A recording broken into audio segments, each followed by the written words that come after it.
ऐसी वाणी बोलिए मन का आपा खोए, औरों को भी शीतल करे, खुद भी शीतल होए। वाणी की बहुत महत्वपूर्णता है।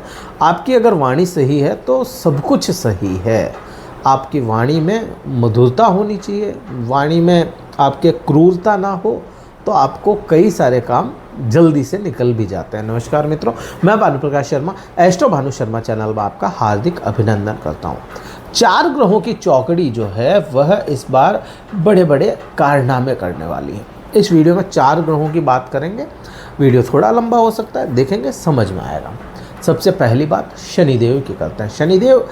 शनि की ढैया 7.5 तो आपके खत्म हो गई, लेकिन शनिदेव अभी के समय में कहाँ है? मेहनत के भाव में, तीसरे भाव में आपके बैठे हैं। तो तीसरे भाव से प्रभाव आपके चल रहे हैं। शनिदेव इसी 4 महीनों में डेट होगी 4 अक्टूबर को पूर्वा भाद्रपद नक्षत्र में परिवर्तन कर जाएंगे। मतलब बृहस्पति के नक्षत्र में यह परिवर्तन कर जाएंगे और बृहस्पति के खुद के ही नक्षत्र में बैठे हैं। राहु भी अभी के समय में बृहस्पति के नक्षत्र में बैठे हैं, तो उस हिसाब से आप पर रिजल्ट भी आएंगे।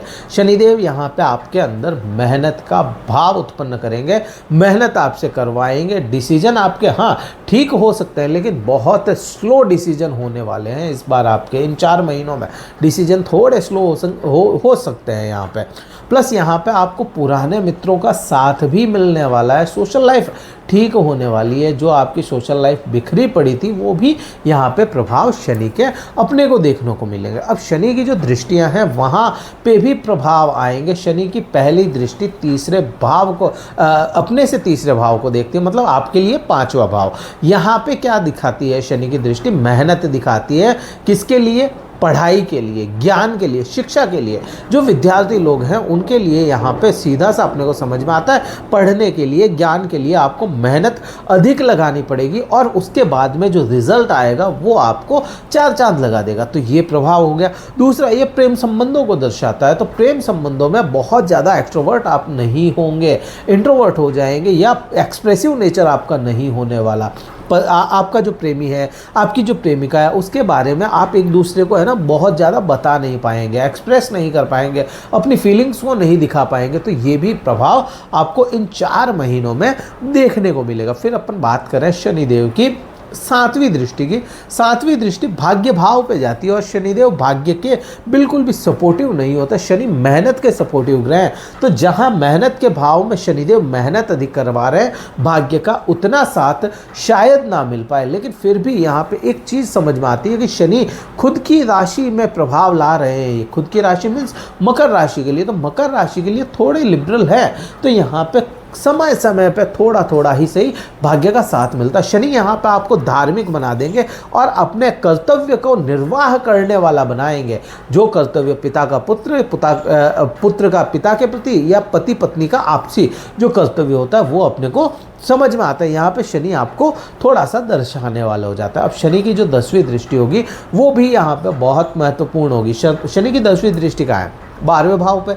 यहाँ पे खुद बृहस्पति की दृष्टि, यहाँ पे केतु की भी दृष्टि। यहाँ पे इस समय में आपके लिए न्याय खड़ा है, आपको न्याय मिलने वाला है। इस समय में किसी भी प्रकार के इल्ज़ामात वगैरह आप पे थे तो उनसे आपको न्याय मिलेगा। इस समय में ट्रांसफ़र के योग बहुत अधिक बन जाते हैं, क्योंकि यहाँ पे केतु के भी प्रभाव होंगे। आपका स्थान परिवर्तन होने के योग यहाँ पे बन जाते हैं। यहाँ पे हेल्थ इश्यूज़ थोड़े से स्लाइटली कम हो जाएंगे, क्योंकि बृहस्पति अपनी ठीक राशि को देख रहा है। तो हेल्थ इश्यूज़ कम होने हैं और यात्राएं बढ़ने वाली है इस समय में। आपके पति पत्नी के जो आंतरिक सुख होता है, सैया का सुख या आपका जो संसर्ग आप करते हैं, तो उसमें भी यहाँ पे वृद्धियाँ बृहस्पति दिखा देते हैं। तो ये प्रभाव अपने को समझ में आता है। शनि का राहु की और बृहस्पति की मर्ज करके बात करनी पड़ेगी, क्योंकि इनकी दृष्टि आपस में मिल रही है। राहु की 5वीं और बृहस्पति की 9वीं दृष्टि आपस में घेर करके रखी है। अब इस समय में क्या है, आपकी वाणी को डिप्लोमेसी मिलने वाली होगी। डिप्लोमेसी प्लस ज्ञान बड़ा डेडली कॉम्बिनेशन हो जाता है। बृहस्पति ज्ञान देता है यहाँ पे, और यहाँ पे ही डिप्लोमेसी जो है ना, वो कौन देता है? राहु देता है। तो ये चीज़ें मिल जाती है अपने को कि भाई वाणी में डिप्लोमेसी है। धन इकट्ठा करने के योग भी बनाता है ये। राहु भूखा ग्रह है, भूख बढ़ाता है। जहाँ बैठता है वहाँ की भूख एकदम से इन्हेंस हो जाती है। आप लोगों से कनेक्ट भी होने वाले हैं, लेकिन आपकी भूख धन के प्रति भी बढ़ जाएगी। तो वो भी अपने को प्रभाव यहाँ पे समझ में आता है। अब यहाँ से ही अपन बात करें कि राहु की जो 5वीं दृष्टि है और बृहस्पति यहाँ पे बैठे, ये क्या करते हैं, किसी भी प्रकार की आपके साथ में राजनीति चल रही थी, पॉलिटिक्स चल रही थी आपके कर्म क्षेत्र पे, तो उस कर्म क्षेत्र की पॉलिटिक्स को यह कम कर देंगे बिल्कुल से, या मैनेजेबल हो जाएगी वो चीज़। दूसरा, यहाँ से आपके है ना रोग, ऋण और शत्रु ये सब बनते हैं इस समय में, लेकिन आपके कंट्रोल में रहने वाली है सारी की सारी चीज़ें, क्योंकि राहु अपने कंट्रोल में रखेंगे और बृहस्पति सोच समझ करके आपको चलाने वाले हो जाते हैं। हालांकि शत्रु है लेकिन खुद की ठीक राशि के सामने बैठे हैं, इस वजह से इनके प्रभाव अधिक आपको देखने को मिलेंगे और थोड़े से पॉजिटिव भी हो जाएंगे। फिर यहाँ से मिली जुली जो दृष्टि है वो ये कहा जाएगी यहाँ पे आपके कर्म क्षेत्र पे, तो करियर कॉन्शियस भी यह इस समय में बना देंगे। और स्पेशल कब हो जाएगा, जब राहु ग्रह शतभिषा नक्षत्र में चले जाएंगे। शतभिषा नक्षत्र में 25 नवंबर को यह राहु ग्रह जाएंगे और शतभिषा में होने के बाद में यह आपको करियर कॉन्शियस बना देंगे, करियर में ग्रोथ देंगे और करियर में थोड़ी चीज़ें है ना आपको स्लाइटली चेंज होती हुई दिखेंगी। तो ये भी प्रभाव अपने को समझ में जरूर आ जाता है। अब बृहस्पति की मैं बात करूं, बृहस्पति जो है यहाँ पे क्या करेंगे, यहाँ पे चीज़ों की बढ़ोतरियाँ कर रहे हैं। इनका बेसिक नेचर है बृहस्पति का बढ़ाने का, तो बढ़ोतरियाँ यहाँ पे आपको देखने को मिलेंगी। तो ये प्रभाव हो गए। यहाँ पे केतु के प्रभाव देखोगे तो केतु के प्रभाव यहाँ पे आपको कहीं ना कहीं रिसर्च से जोड़ेंगे। जो लोग रिसर्च का काम करते हैं, जिनका भी काम रिसर्च करने का है या उनसे जुड़ा हुआ है, तो यहाँ पे केतु जरूर आपको पॉजिटिव रेस्पॉन्स दे देंगे। और केतु के प्रभाव यहाँ पे एक और आएंगे, 5वीं दृष्टि, वहाँ पे राहु, बृहस्पति और शनि के प्रभाव अधिक है। 7वीं दृष्टि, राहु के प्रभाव अधिक है। केवल और केवल एकमात्र चौथा भाव बचता है, यहाँ पे प्रभाव थोड़े से सीमित कर देंगे भौतिक सुखों के केतु, भौतिक सुखों से डिटैच करवा देंगे। वाहन, मकान, गाड़ी, प्रॉपर्टी, इनसे है ना डिटैच होते हुए दिखोगे या इनका पूरा सुख आप ना भोग पाओ। अब इतना तो अपने को समझ में भी आता है कि राहु जब करियर कॉन्शियस बना रहा है तो भौतिक सुख आपको वैसे मिलेंगे भी नहीं। तो ये प्रभाव अपने को समझ में आता है। माता जी के स्वास्थ्य का विशेष ध्यान रखें, अपनी माँ का, और माता तुल्य कोई भी है उनका विशेष आपको ख्याल रखना पड़ेगा। ये बृहस्पति के चेंजेस है, जूम करके आप चेक कर लेना।